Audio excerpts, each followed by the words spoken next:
My name is KJ, and I am a fierce advocate for LGBTQ rights. Yeah, when I was a kid, we moved around a lot. Um, and yeah, my parents we would move wherever the good job was, wherever the higher paying job was. And so subsequently, I moved all over the Midwest and East Coast, roughly every 2 years. So it was like I went to 5 different high schools. So it was having a sense of home, having a sense of community, was not something that was um, a part of my life. Moving around a lot, and I know I'm not the only one with this experience, but yeah, moving around a lot. It is a lot of um, trying to figure out the new environment, and especially during high school years and middle school year, all those very awkward times, when you're just trying to make friends. And so for me, trying to negotiate new environments and also different social circumstances where people already have their little cliques and whatever, and I'm just trying to, where do I fit in, kind of thing. Um, was tough. Yeah, certainly uh, not great. I remember at some point thinking, reflecting back, and like for me, it was we were either going to be best friends right now, we're not going to bother. Like if we don't click, I'm not bothering because I need friends and I need them now. I need deep connection. I need it now. And quite honestly, that's still how I function to a degree. I don't have a lot of skill, communication skill, like just on surface level. I don't talk about the weather. You know what I'm saying? I want to know what's happening inside of you. I want to know, um, I want to get to know you as a person because that's important to me. And I want you to know me too. The first time I came to Colorado, I was visiting a friend, um, and she took me out to Boulder, and we kind of went bar hopping and whatever. But I was presenting a bit differently then. Um, I hadn't had chest surgery or anything like that, and I certainly wasn't taking testosterone. So I read more as just like a mask-leaning lesbian, really. And people did not think twice about that. They didn't seem to care. Their faces didn't tell me that they cared. When um, I learned really quickly as a kid how to kind of read people, like how they're receiving me, um, pretty quickly. And so when I was walking the streets of Boulder and interacting with folks in Lions and all of that, like no one's eyes glazed over, no one like did the like look me up and down trying to figure out what my gender is. Like it's very there was a lot of that on the East Coast and really a lot in the Midwest. So it validated the space inside of me that knows that I'm not other. We are connected. I am you. I'm not a weirdo. You know what I mean? Like I'm just a person, and I get to be just as much as anyone else gets to be and take up space.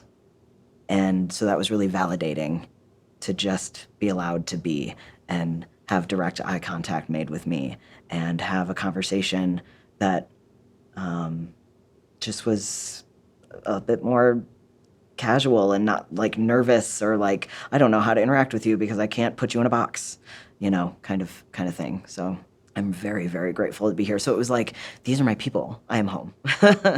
These mountains, these people, this is my home, and I love it here. Home means to me the ability to be yourself fully, be fully who you are. That's really important. Safety, community, self-love. For me, being at home in my body is really important and has not always been the case for me. I'm transgender, um, and I spent the first, 38 years of my life feeling like something was wrong with me because I didn't have the same experiences as other people. And when I realized my own transness and finally had language for it, it was a game changer. And I finally understood what it was to be at home in my body. When I socially transitioned and was affirmed outside of myself, that was huge. When I started medical transition and started seeing myself as the, the genderless creature that I am, and was affirming myself, and what I was seeing was affirming to me was in the mirror. What I was seeing in the mirror was really affirming to me. That was game changing and gave me a sense of home inside of myself that I've never had. Affirmation of everyone's experience of the person in front of you, like the experience of the person in front of you, is important. It impacts how a person feels at home. And so making assumptions about someone's gender is about like making an assumption about their name. So do you just walk up to everyone and say, "Hey, Mary, how's it going?" You don't. You just don't. So in that same way, someone may present feminine to you, but that may just be their gender expression for the day. Gender expression, gender identity, those are two very different things. And I think people get confused between sex and gender. Sex is what you're assigned at birth. Gender is how you feel. And gender expression is how you decide to dress that day, So trans people don't owe anyone. Like, trans men don't owe you masculinity, and trans women don't owe you femininity. Non-binary people like myself don't owe you androgyny. And cis people don't owe you, certain gender presentation either. You don't owe anyone any gender expression at all. And that's the beauty, is it gets to be playful. Why not? You got questions? Google it. Everything is so Googleable. Not asking someone about surgeries, not asking someone, like that kind of stuff, it's invasive. I'm not going to ask you about your genitals. Please don't ask me about mine. That kind of thing. It's questions are okay. Questions like, "Hey, what pronouns do you use?" Those are great. Those are great questions. Those are space. If the question is creating space for a person to show up more fully, great. If the question is asking someone something private or personal, or like probably none of your business, like if you wouldn't ask a cis person that, or you wouldn't ask a straight person that, don't do it. Google it. It's all out there. Being a queer kid in the 80s and 90s was not easy, for sure. And not having language was really, really tough. And it was also you get all the messaging. Well, I got a lot of messaging outside of myself, societally, media, family, that being queer wasn't okay, or, like that kind of stuff. So I learned really quickly how to be kind of a chameleon, or but more so just blending into the walls. It wasn't interacting and being and like shape-shifting. It was more like, I'm gonna observe, and I won't be seen for a little while until I know how to negotiate this space and navigate that space. To be in that role of observer was the way that I kept myself safe. And it was a way that I still got to connect while being in control of how that looks. So that's how I dealt with it. I think other people maybe would have dealt in a different way, and have dealt in different ways. But for me and my brand of neurospiciness, that was what was safe for me. I remember feeling upset when people are unkind, I know that I feel upset only because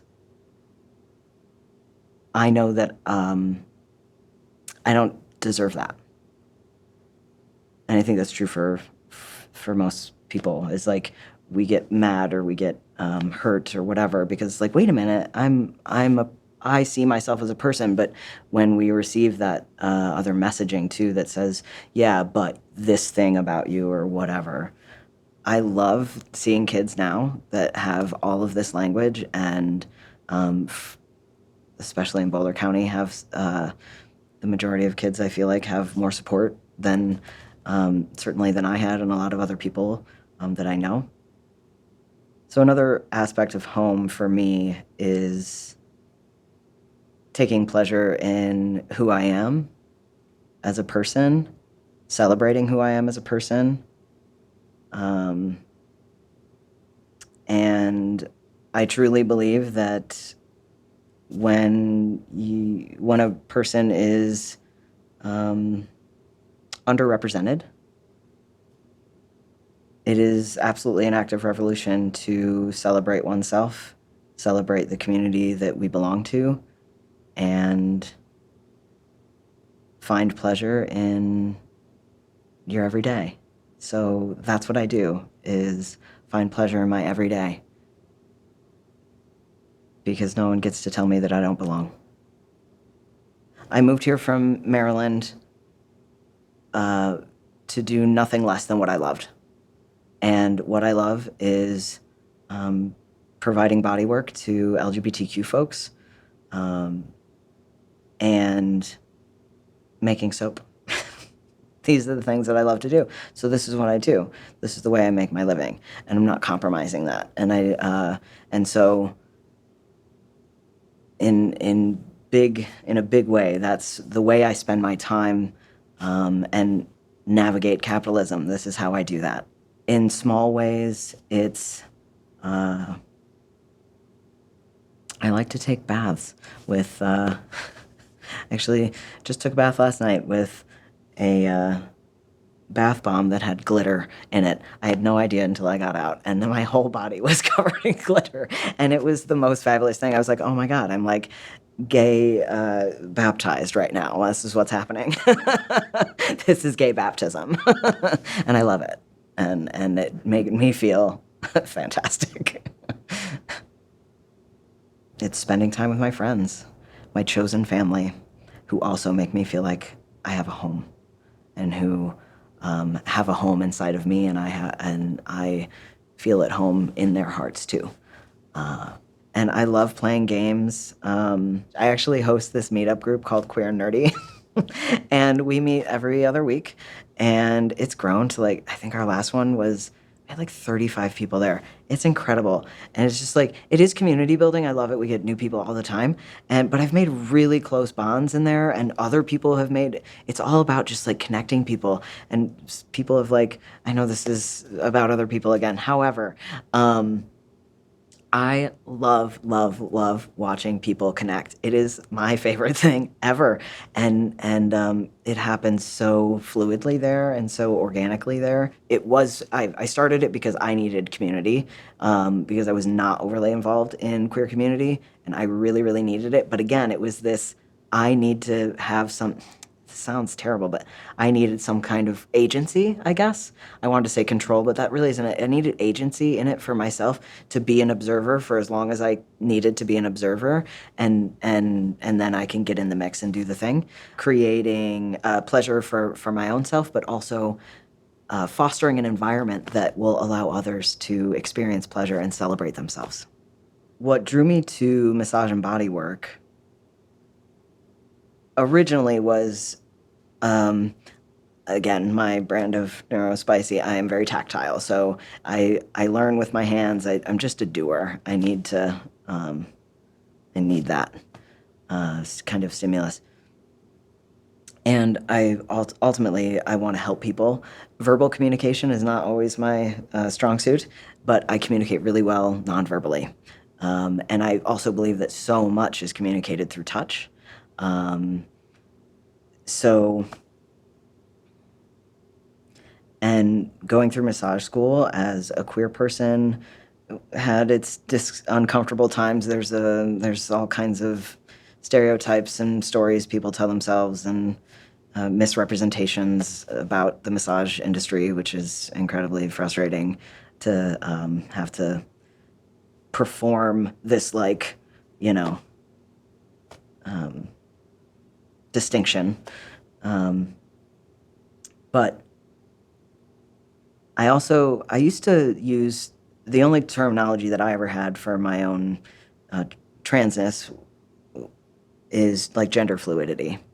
I didn't realize that I could use different pronouns at that time, but either way, feeling really gender fluid and the vulnerability of being on a massage table and being touched it's just vulnerable. It's very, very vulnerable.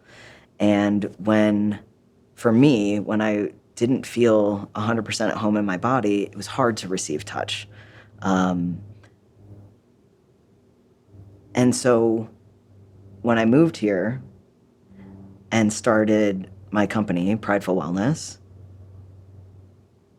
I wanted to create a space where someone exploring gender, someone who is transgender, whatever, like, gets to feel at home on a table and feel okay being touched by someone who knows that experience and knows how to affirm a person. And Prideful Wellness is one of 2 LGBTQ specific massage clinics in the country. That felt really, really important to me and feels really important to me. And I love that Prideful Wellness is 10 years in. One thing that's important to me about creating a safe space is using really open language, as open as I possibly know how, and also creating opportunities for people to inform me of anything that they're exploring or any language that they would want me to use differently.